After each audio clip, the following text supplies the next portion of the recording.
Urumchi kechisining rangli chiroqlari shahar manzarasini rangoranglashtirib, qaynoq toshqinlikqa jo'ri bo'layotgan har bir kishiga baxt tuyg'usi ato qilmoqda. Mana shunday paytda Urumchi markazi cho'ng bog'cha atrofidagi yangi qurashtirilgan alohida sahnada model ko'rigi davomli cho'ng ekranlarda bas-bas tarqatilmoqda. Urumchidagi cho'ng kichik qeyri yosh bugungi ekranda yangi tarqatilayotgan cho'ng tipdagi hamkorlik model ko'rigini ko'rmoqda. Mana musobaqa davomlashib oxirgi bosqichga, ya'ni eng oxirda maydonga chiqadigan Soyibxon shirkat Yangi hayot shirkatiga keldi. Riyosatchi oldi bilan Yangi hayotning qurilish tarixini qisqacha tanishtirib o'tgandan keyin Yangi hayotning qo'rg'uvchisi Akbar apandini bir ikki og'iz so'z qilib berishga taklif qildi. Akbar apandi mag'rur qiyofatda sahna ostidagi olqi sadolari ichida sahnaga chiqib keldi. Akbar apandi riyosatchi sungan mikrofonni qo'liga oldi.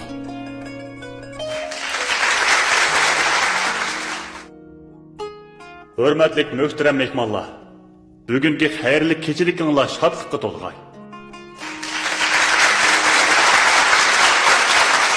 Sahnadan yana kuchli olqi sadolari ko'tarildi.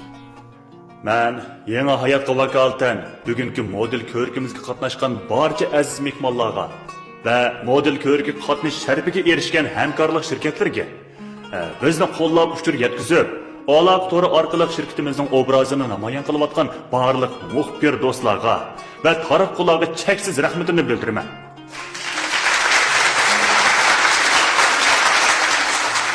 Sahna chiroqlari ostida yana olqi sadolari yangradi. Suratga ilayotgan muxbir va tarafdorlar bas-bas suratga tortmoqda. Rahmat. Shirkatimiz qurilib, el qalbidan o'rin olgan kundan boshlab hozirgacha xalqimizning qo'llashi ostida bugungidek zo'r utuqlarga erishdi. Navbatda Yangi hayotning keng xalqimizga sungan eng yangi ijodiyatlari sizlar bilan yuz ko'rishdi.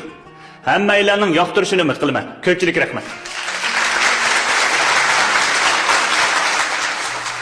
Riyosatchi yangiq ovoz bilan hammalarning diqqatini moyil qildi. Navbatdagi sahna bizning Urumchidagi ko'zga ko'ringan model sohasida dangliq moda obrazini yaratgan bugungi model ko'rigining sohibxoni Yangi hayot shirkati.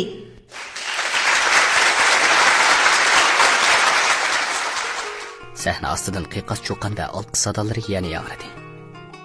Ko'pchilik oxirgi maydon musobaqada hammalarning yuragi hayajondan titrmoqda. Undaqda sahnani yanada bizning qaltis modellarimizninki go'zal kiyim-kechak obrazini qanday yaratganligiga og'diraylik.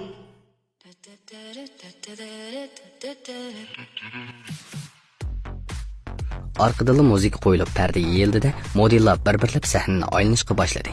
Shu topda hammalar jimjit sahnadagi go'zal model qizlarga va ularning ustidagi ajoyib nafs kiyimlarga zo'q-sho'q bilan tikilgan edi. Oxirgi maydon musobaqa xeyli uzun davomlashgan bo'lib, Yangi hayotning keng xalqqa sungan kiyim-kechak obrazi haqiqatan hammani moyil qilgan edi.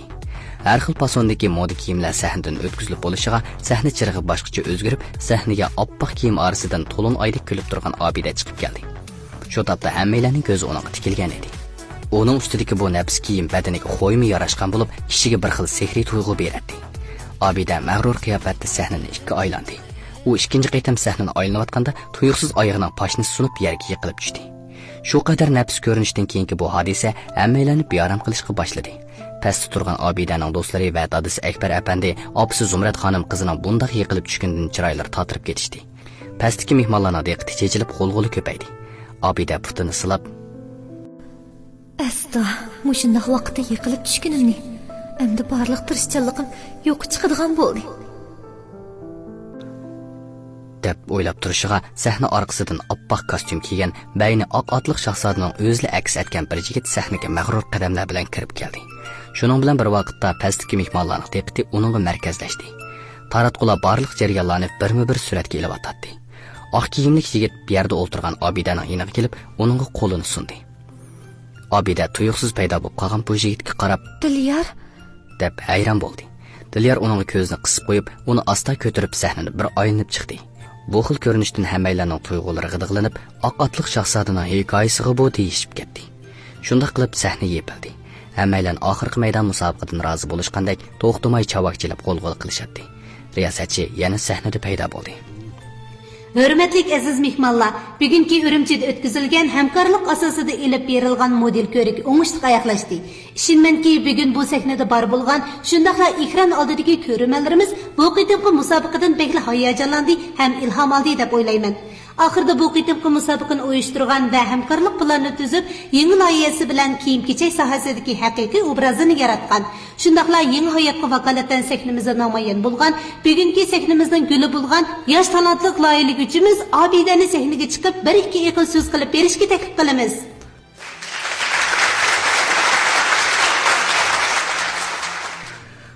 Qizg'in chavak va alqi sadolar ichida Obida sahnaga kirib keldi.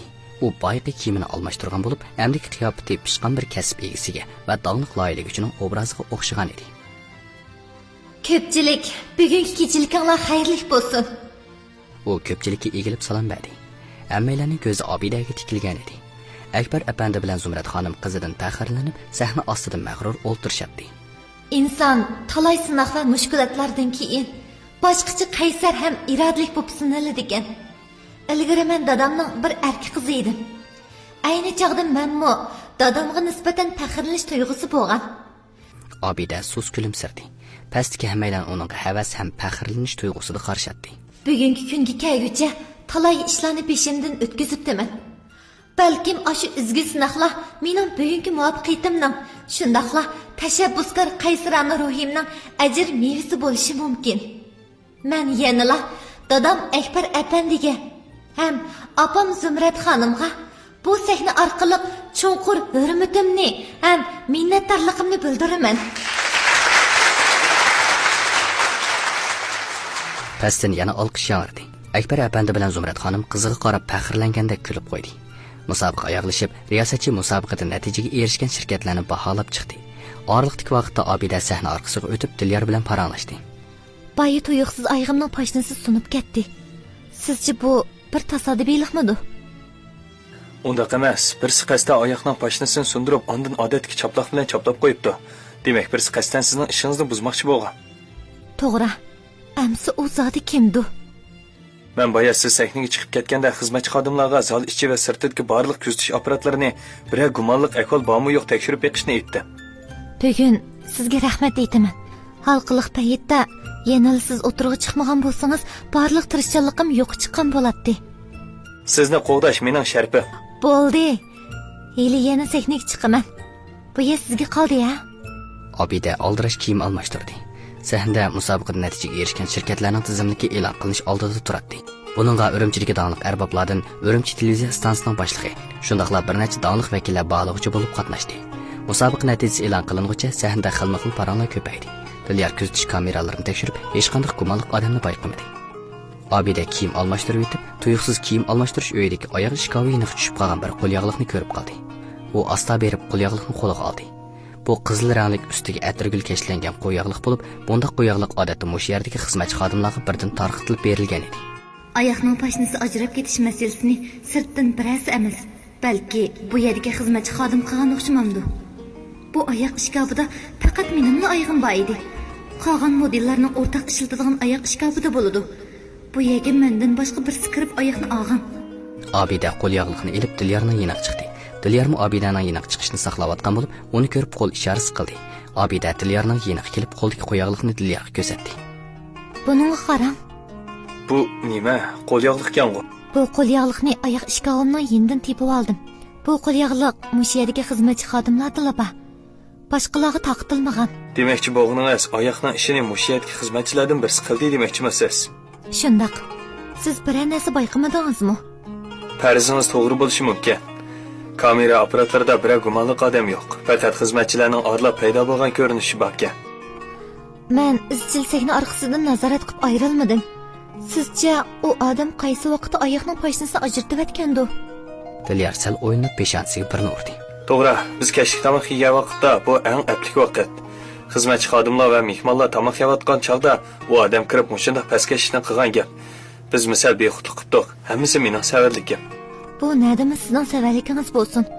Menga ko'ngil bo'lib tomoq akagan tursangiz, sizni ayibligil bo'lamdi. Har nim bo'lsa ishlarni siz o'ngshidingiz. Qo'lyog'liqning ishini qanday bir taraf qilay deyapsiz? Xizmatchilarning tizimligi menda bor. Murasim oyoqlashganda bir gap bo'lsin. Meningcha o'g'rining yuragi pok-pok. U bizning tekshirayotganligimizni aniq bildi. Siz murasim oyoqlashguncha xizmatchilarni yig'ib, ularga obdan ko'z quloq bo'lib turing. Bo'ladi. Dilyar Obidaning usti beshiga qaytadan qarab chiqdi. bugun rostila bek go'zal bo'lib ketibsiz. Siz bo'lsangizmi meni masxara qilmang, a? Boyiqi o'sal holatim ko'z oldimga kelsa bekli xijil bo'laman. Ular bir-biriga qarashib kulishib ketdi. Baliqchilar oxirgi natijani chiqarish bilan riyosatchi chempion xizmatini ilk sahnada paydo bo'ldi. Bugun mushu so'rindagi shundaqla Urumchi xalq uchun katta bir yig'ilish bo'ldi. Mana xalqliq paytlardan o'tib hayajonli minutlar yaqinlashmoqda. Navbatda men bu qitimqi musobaqamizning chempionlik sharafiga erishgan shirkatning ismini e'lon qilaman. Sahnadagilarning ko'zi riyosatchiga tikildi. Taratqularning markazini sahnaga qaratib, apparatlarni markazlashtirdi. Bu qitimqi musobaqamizning chempionlik sharafiga erishgan shirkat Yangi hayot moda kiyim-kechak shirkati.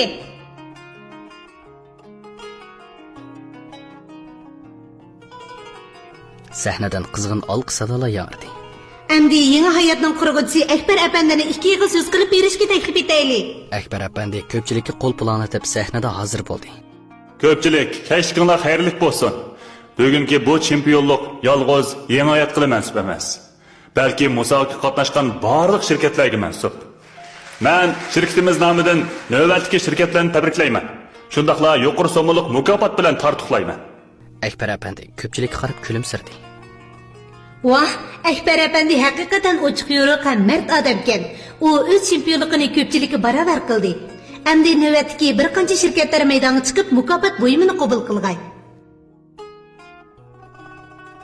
Sahnada olq sadolari yana yog'di. Orqadan musobaqaga qatnashgan shirkat vakillari bir-birlab maydonga chiqdi. Endi Akbar apandini bu shirkat vakillariga mukofot buyumini tarqatib berishga taklif etamiz. Sahna orqasidan bir-biridan moda go'zal qizlar chiqib mukofot buyumi va sharaf taxtasini tutib rat-rat tizilishdi. Akbar apandi har bir shirkat vakillariga 20 ming yuandan naqd pul va sharaf taxtasi berdi. Buning bilan sahnadan yana olq sadolar yog'di. Akbar apandimiz sahnadan tushib ketdi. Riyosatchi tabassum bilan sahna ostidagi jup ko'zlarga tikildi. Yangi hayot shirkati Urumchida qurilib bugungacha alginab yetkazibla qolmasdan, mingga yaqin ishchi xizmatchini ishga o'rinlashtirib, shahrimizda xalqish xarakterlik mo'jizlarni yaratdi.